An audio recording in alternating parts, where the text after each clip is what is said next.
Қаражат бар, бірақ не сататынын білмейсіз. Мен сіздермен бүгін ең көп өтетін 7 зат тізіммен бөлісетін боламын.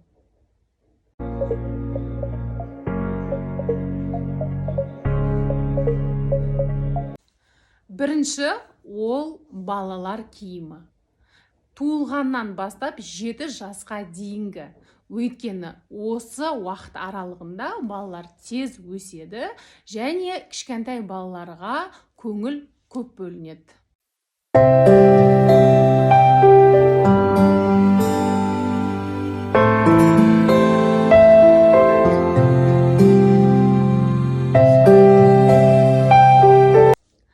Екінші, ол үлкендердің киімі, әсіресе әйелдердің киімі, аяқ киімі, сөмкелері өте жақсы өтеді.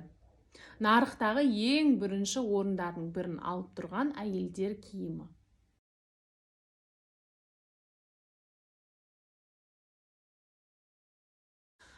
Үшінші, ол бижутерия.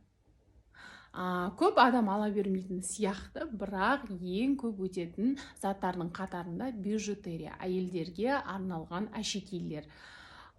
Салмағы ауыр емес, салмағына көп төлемейсіз, өздері де қатты қымбат емес, бірақ үстіне маржа 7-8 рет қалуы мүмкін.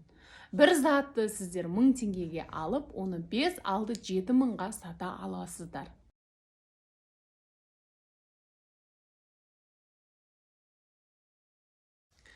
Төртінші, ол үй жануарларына арналған заттар.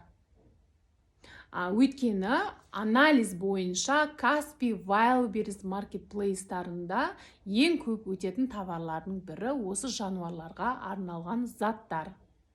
Сондықтан қорықпай осы заттарды заказ беріп, сол маркетплейстар арқылы сатуға болады. Олардан да пайда өте жақсы қалады.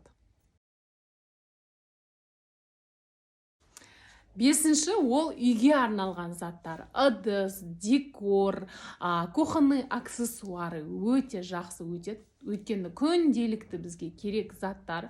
Біз өйткені ол заттарды күнделікті қолданамыз. Неше түрлі әдемі түрлері бар. Қытайда өйткені таңдау бұл заттарға өте көп. Конкуренция көп болғанымен, егер де бұл заттардан ерекшесін ешкім сатпайтын тауып алсаңыздар, үстінен қорқпай 3-4 есе қойып сата аласыздар. Алтыншы, ол балалардың ойыншықтары. Тағы да сол кішкентай жастарға арналған ойыншықтар. Оларды ата-аналары өте көп алады. Қонаққа барған адамдар сыйлыққа өте көп алады ойыншықтарды. Сол үшін тағы да айтам, ерекше, ешкімнің дүкеніндегі құсамайтын, әдемі, экологичный, сондай заттарды алсаңыздар, өте тез, өте жақсы өтіп кетеді. Өйткені қазір экологичный заттарға адамдар көбірек мән беретін болған. Ағаштан жасалған, развивающий, адамның ойын, миын, баланың дамытатын сондай ойыншықтарды алып сатсаңыздар, олардан да маржа 3-4 есе қалады. Және жетінші, ол әрине электроника. Наушник, смарт сағат, телефон, зарядка, сондай электроника өте қатты жақсы өтеді бізде. Телефонға даже чехол, ол да жақсы өтеді және маржа жақсы қалады. Еще олардың таңдаулары өте көп. Және осы жерде тағы бір категорияны айтқым келіп отыр, ол мелкобытовая техника.